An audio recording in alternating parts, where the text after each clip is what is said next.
November 22nd, 1963, President John F. Kennedy is gunned down in Dallas. Officially, Lee Harvey Oswald fired the fatal shots from the Texas Book Depository. But now, a local man's got history in the crosshairs. Did Lee Harvey Oswald kill President John F. Kennedy? No. Had nothing to do with it. Former FBI agent Don Adams from Summit County says thousands of National Archives prove The Warren Commission was nothing but a bunch of liars. The Korean War veteran entered the FBI September 1962. He was assigned to Thomasville, Georgia, where he began investigating a man named Joseph Adams Milteer.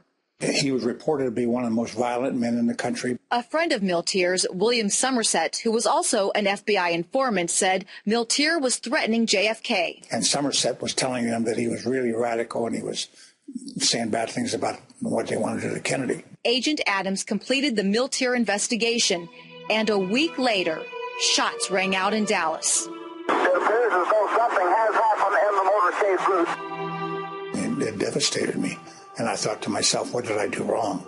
His boss said, find Milteer. I said goodbye to my partner. He never said a word to me about anything about Milteer, that he knew him or anything. Many years later, Don learned that agents contacted his partner, who told them Milteer was in Georgia, essentially eliminating him as a suspect.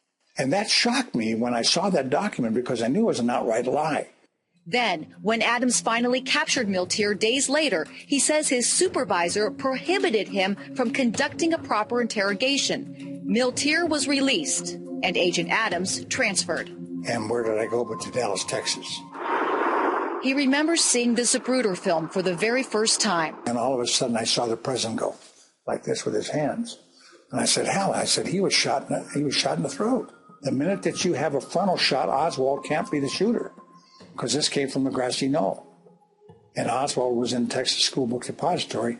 The Warren Commission said 3 shots were fired, but Don counted 11. The agent said to me, Don, be careful what you say and how you say it, because the Warren Commission is here, and they've already ruled that Oswald is the shooter, and there were no shots from the front. The Army veteran wondered how Oswald fired 3 shots in 7.5 seconds from a bolt-action rifle. I'm going to tell you something right now, guys. There's no way in the world Oswald shot that weapon, and boy, I mean, I was really cautioned then. Don eventually retired from the FBI, never thinking twice about Milteer, until 1992, when he saw a picture in this book, which he says positively places Milteer in Dallas the day of the shooting. Joseph Adams Milteer, looking at the presidential car moments before the president was killed. At the National Archives and Records Administration, Don found many reports missing or manipulated, including his file on Milteer from '63. Everything that I had done was gone. Everything was gone. But the most startling discovery was a tape recording captured by Miami intelligence officers November 9th, 1963, just weeks before Dallas. Milteer is talking to the informant, William Somerset.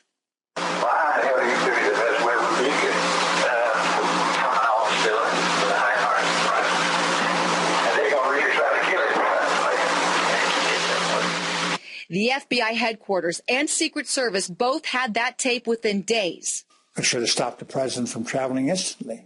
But they didn't. And he says he was jubilant.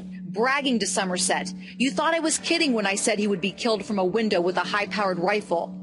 Despite all of that, Milteer was never even mentioned in the Warren Commission report. When Hoover set up the propaganda in the FBI, don't embarrass the FBI.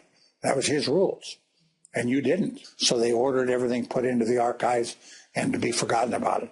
But Don can't forget and hopes something is done before the truth is buried forever. I mean, when we die off, when we're gone, there's not going to be anybody who's going to sit here and tell you these things. I hope the truth gets told, whatever it is. In Summit County, Suzanne Stratford, Fox 8 News.